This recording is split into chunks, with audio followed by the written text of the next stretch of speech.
Linda Ray vazhdon të ngacmoj lëndromin përpara banorëve të tjerë, duke e kthyer situatën në një skenë të sikletshme e plot tension. Ajo buzëqesh në mënyrë provokuese dhe, duke I hedhur një shikim nga kokat e këmbët, nis ta tallet hapur. Lëndrom, ku I ke bërë bythet? Pyet Linda me ironi të thellë.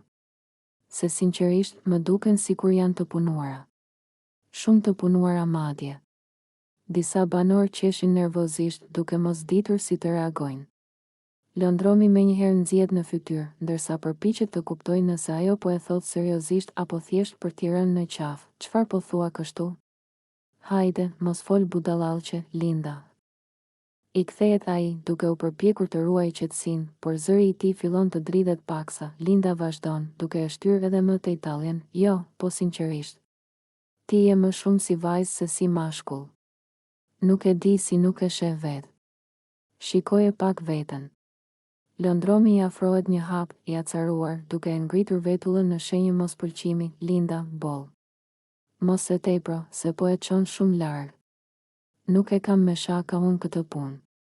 Por Linda nuk ndalet.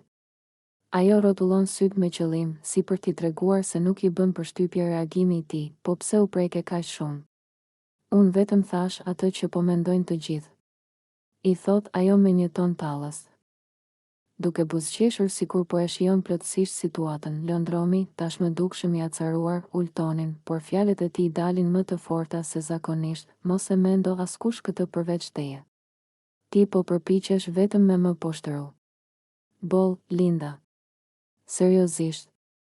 Disa banor përpiqen të ndërhyjnë për ta qetësuar situatën, por tensioni midis tyre është I dukshëm dhe atmosfera bëhet e rënë.